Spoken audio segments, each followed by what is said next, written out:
Welcome in, everybody. It's excellent to have you in this evening.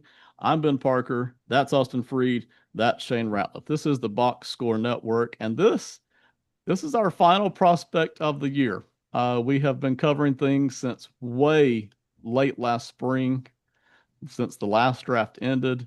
We've covered well over 100 prospects in some way or another. We've covered about 70 of them in gritty, granular detail. All right. We really appreciate all of you hanging along for the ride with us. We've tried to present a lot of prospects, as many as we could, as in depth as we could. So tonight, our final guy is Akheem Mesidor from Miami. He's 6'3". He's 260. And we are proud to get to talk about him tonight. If you want to see offensive prospects, they're over on Pro Football Enterprises. We kept the defensive guys this year here on the Box Score Network. One quick note, age is a talking point, a consideration with this particular player. We're going to get to that, but before we do, we'll talk about more of the guy's attributes, what we do or don't like straight up based on film, and then we'll circle back around and talk about the age thing and whether or not it means anything to us with Mesidor. Austin, always good to have you. And here's our last prospect. Go ahead and take it away, Akheem Mesidor. Yeah, so Mesidor is a very uh, productive edge, we'll call him. He had 67 pressures, 13 sacks, and an over 20% pass rush win rate in Hmm. 2025. So very productive and consistent too. It's not like he had like one massive blow up game where just all of that production kind of came in. No, he very much had a successful season start to finish. And that's good as he stayed healthy for this year. Injury was a concern of his. Let's see. He has some really good inside moves, and I think he wins on the inside a lot. He has pretty good pass rush moves. They're not elite by any sense of the mean, but he does have quite a few of them that he uses with some level of competence and success. And I think what's nice is he does have a few go-to moves, and I'm always a fan of when someone can use a lot of different moves, but has something that they have leaned on. The old adage of being more scared of someone who's practiced, one punch 1,000 times than 1,000 punches one time. It's nice to have that one in the bag. Uh, he has really good lateral quickness. I think when you're looking at his physical profile, it's not the most impressive one, but I think his lateral agility is really good. That was something that was surprising, and I think that lateral agility, as long with along with being a little bit heavier for an edge rusher, I think at 260 pounds, that's for his size, that his height, that's on the larger side for an edge rusher in modern day.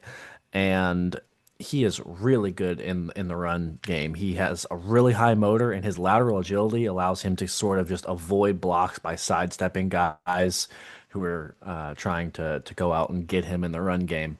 And that's honestly one of my favorite parts of his game is what he does on the interior in the run game, doing the dirty work that not a lot of edge rushers have A, the capability of doing, or B, the want to do.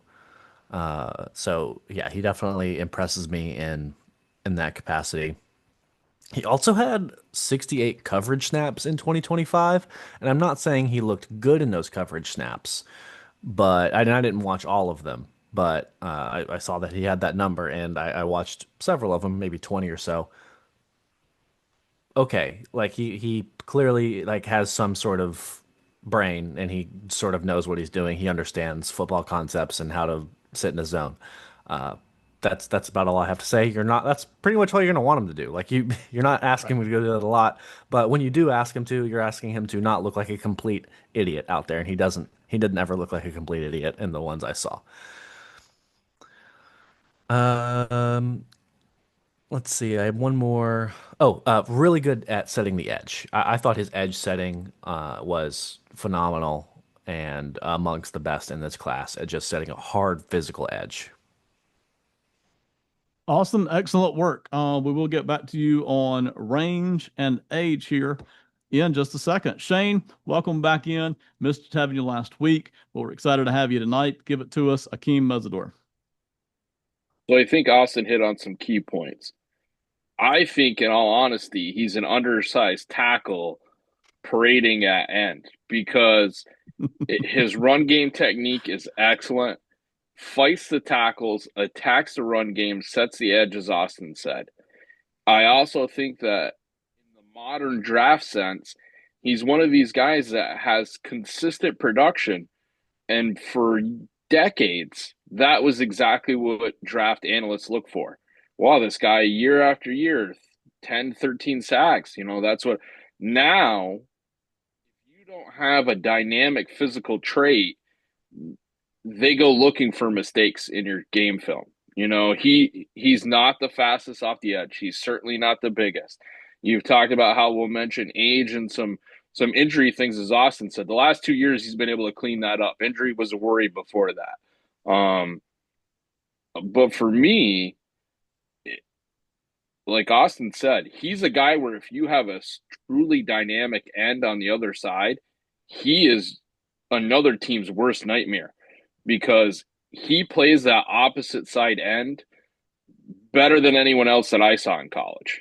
I mean, it helped that he also had another dynamic end on his side. So you actually got to see what it's like when he's the second guy. And teams did certainly try to run and attack him, and he stood up in all those situations for Miami. Um, it, Austin mentioned it as well. When you look at the pass coverage reps, if you're a team and you're asking him to do that, you're already a pretty bad team because if you're asking that end to be able to be that guy, but Austin said, he watched about 20 of them. I probably watched about the same. But I also noticed that you watch his head swivel around. He is understanding what he's looking at. He gets the concept of I'm in space. If this guy crosses my face, I need to move myself into here. So again, that's a guy that's paying attention to every defensive assignment, not just, hey, I gotta, like we talk about Bailey from Texas Tech. His job was to just run after the quarterback. If anything else happened in football, he didn't care. That was not his job. You know, at Miami, they asked, him to do more. I think he fulfilled that. The thing that's going to hurt him is that, like I said, there's not a dynamic trait where you just go, "Oh my God," I don't know what we're going to do. I think he plays excellent as the second fiddle, but that hurts your draft stock because if I don't think that you're going to be the number one guy, we're not going to waste a first or first to third round pick on you if we think you're kind of a secondary player. And in my mind, that's where his greatest strength is. So I think it hurts his draft stock. All right, Shane, excellent work. Really appreciate it. We'll get back to both of you here in just a second. Akheem Mesidor, what did I watch? The 25 highlights, the 25 Florida tape, the 25 Ohio State game, and then I went and grabbed the 25 Southern Methodist game as well. Just some real quick impressions from watching this player. I don't always do that. Explosive, physical, relentless surge of energy. Almost every play I watched from him was just like that. Um, can win outside, inside, and sometimes splits double teams as well. I saw that several times. Those were just impressions that I got from watching this player. Categories. The speed, the explosiveness, the first step is excellent. He is on an offensive lineman immediately. It's amazing how quick he's just on an offensive lineman, and they've got to be in gear. He's on quarterbacks fast. I love the burst and the explosiveness. The bend to me is average. It's average bend, but the burst and the explosiveness with which he gets on both offensive linemen and quarterbacks, I thought was fantastic. The strength and physicality is excellent, often vicious, but he isn't pushing around bigger players. It's not like he's getting bigger guys to go wherever he wants them to go. That's not what's happening. But again, he's constantly attacking. He's constantly violent. He constantly hits. The energy is relentless. And I also didn't see him getting pushed around by bigger guys, And Austin, you even mentioned that for an edge these days, he's bigger than what a lot of them are. A lot of them are sitting anywhere in the 240 to 250 range. Well, he's got 260 to work with. And that does keep him from getting pushed around by the bigger guys that he's going up against. I thought the strength physicality ratio was excellent. Moves and quarterback pressure, I think you already mentioned this, but is excellent. constantly, Austin, you mentioned it wasn't just one or two big games, but constantly gets stress on the quarterback. Even if he doesn't get home, he's just getting in the range. He's getting there to where they've got to think about him. I love that. Now, when I watched the tape I saw more cross chops, club rips, excellent hands, excellent footwork, lots of short, tight work in his moves, as opposed to the consistently larger swims, the larger rips, the dominant bull rushes. He's more of a tight kind of a worker, and it's excellent. I mean, the handwork is excellent, the footwork is excellent, the short little chops, the short little rips. It's all just excellent technical work, but a lot of it's smaller, shorter, tighter stuff as opposed to the bigger kind of a stuff you might see from some players. Just a different way to win. Versus the run, I liked it. I didn't like it as good as what y'all mentioned it. So that did surprise me a little bit. I thought he was very consistent and productive against the run, which is a huge difference from what we see from some of these edge rushers. Y'all both already mentioned it. We got some edges out there that are a liability in the run game and almost don't even care. That is not the case with him. He is productive and consistent. What I didn't see, though, was him controlling gaps or controlling the run game, as it were, like you might see a defensive tackle doing, or maybe a bigger edge, like a true big edge. I didn't see that, but still, man, he should be on the field for running downs as much as his rotation snaps can allow. He should be on the field for that because he does produce against the run. So I really enjoyed that. Versus screens and sweeps, he can get to short boundary on sweeps. He can help out on that. But when you're asking him to get out to long boundary, wide side of the field, I didn't see him getting out there very much. His read and react isn't as great as what we've seen maybe some of the linebackers be able to do, right? Or even some of the safeties. He's not going to be able to read it and get out there as quickly to help out on the sweeps and screens. I always wonder about that and again, he's not a light edge, but he's also not a true big edge either. How much can he help out there?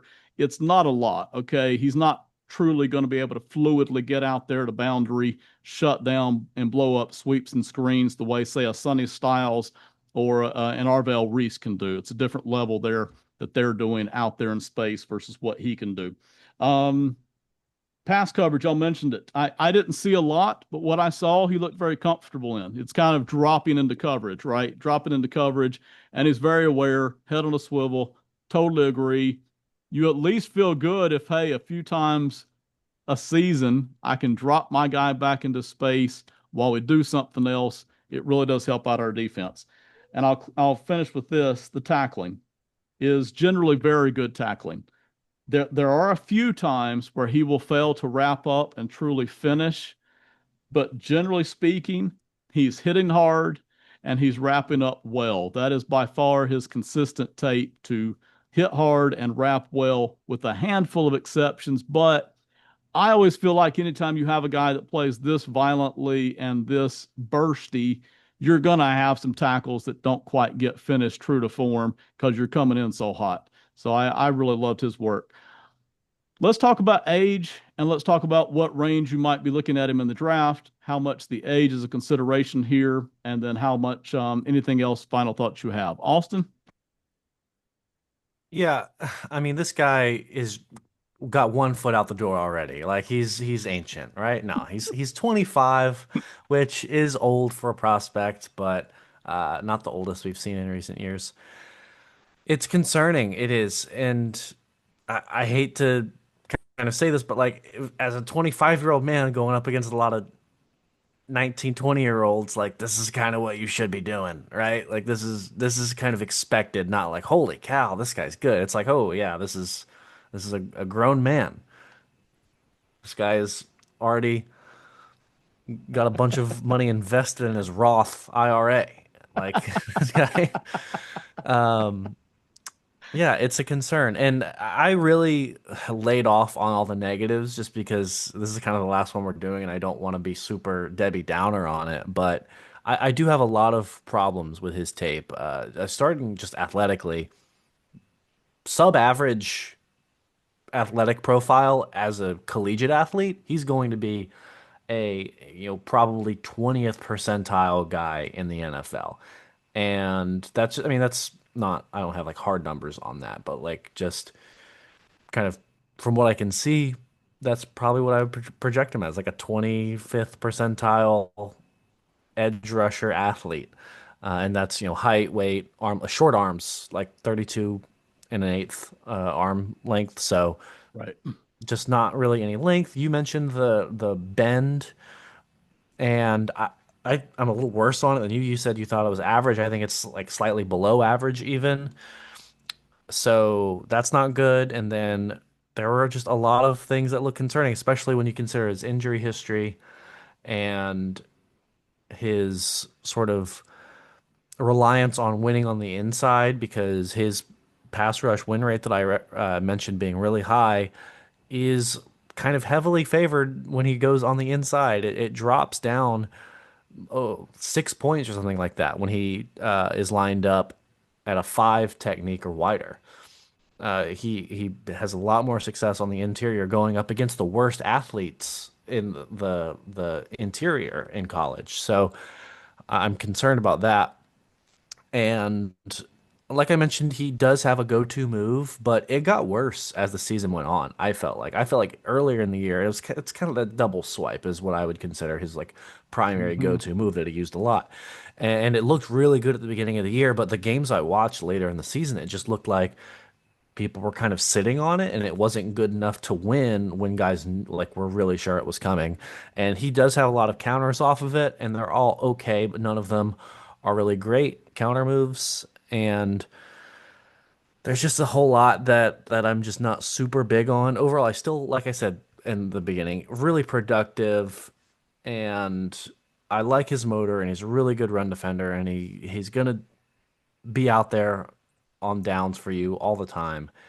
I He's a mid-second round guy to me, which I think that's fair for a guy of his age and caliber and everything.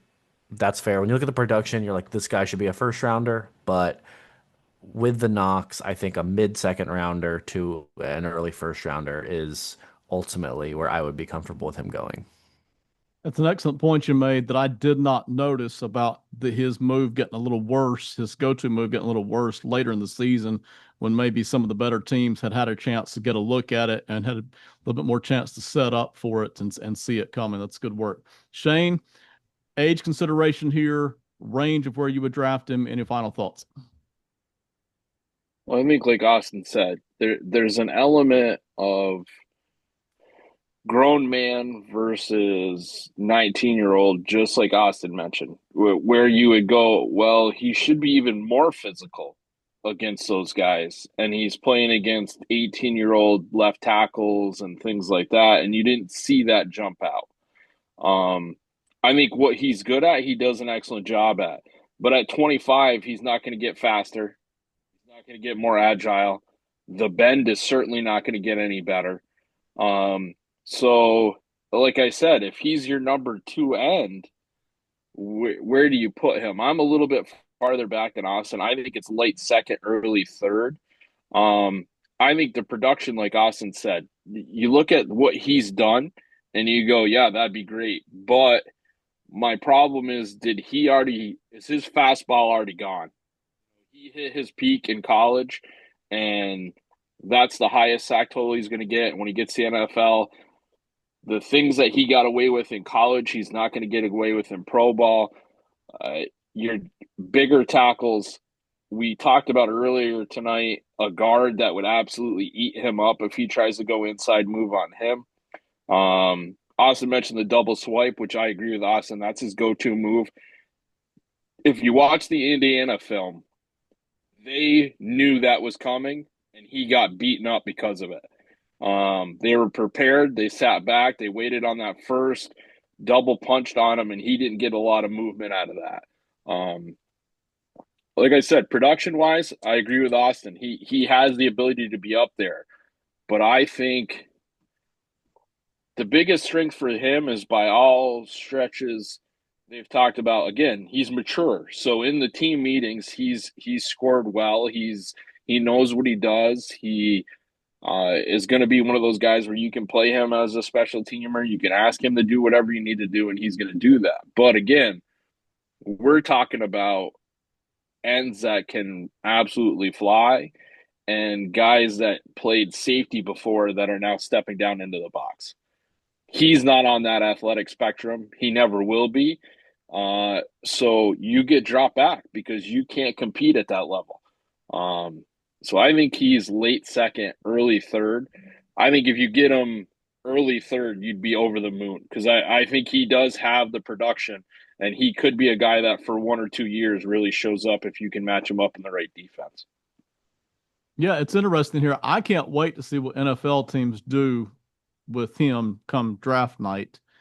I think the three of us, even though we like him, have him graded lower than what I'm seeing on all the mocks the past few weeks. Because if I just watch the tape, and man, I'm big on tape, I love it. I would late first round him if I was just going off the tape. But for me, the age thing is a consideration here. And I'm not just trying to randomly drop it on him. But Austin, you mentioned it. Shane, you mentioned it. He's had what, 6 years now to get in the weight room, 6 years now to learn all these moves, 6 years now for his body to grow and develop. And even if he's going against 21-year-olds in some cases, it's still 4 more seasons he's got on these guys, right? It's a huge difference. And he's got it at a major university too, not just a small school. He's got it at the best, one of the best ones. So I had to drop him for that. I had to ask myself how much of that is due to him because we didn't see him do this consistently at age 22, right? You'll mention the athleticism thing. At the age of 22, he wasn't cooking people consistently week to week. It's kind of this age 25 year where they've got a good team and it's got Bain on the other side. So I love him. I'm going to draft him. But for me, it's probably going to end up somewhere in the second round before I really would want to jump on him. And I probably wouldn't take him first round.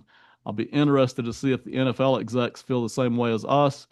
That time will be here very shortly, just a week or two away now. So, all right, guys, that's excellent work here on Mesidor. If you're in the audience and you feel differently about the age thing, drop it in the comments. If you saw something different on tape, as always, throw it in the comments, add it to the conversation. We will be glad to have you do it. That's it, guys. That's our last prospect for this draft season. We have poured it on for months and months and months. We've got more mock drafts coming, but that's our last prospect. We felt like we just needed to. I felt like we needed to drop it about a week or two before in order to have the views make much sense with it. But thank you everybody for watching. Have a great one, and we'll see you later. Bye.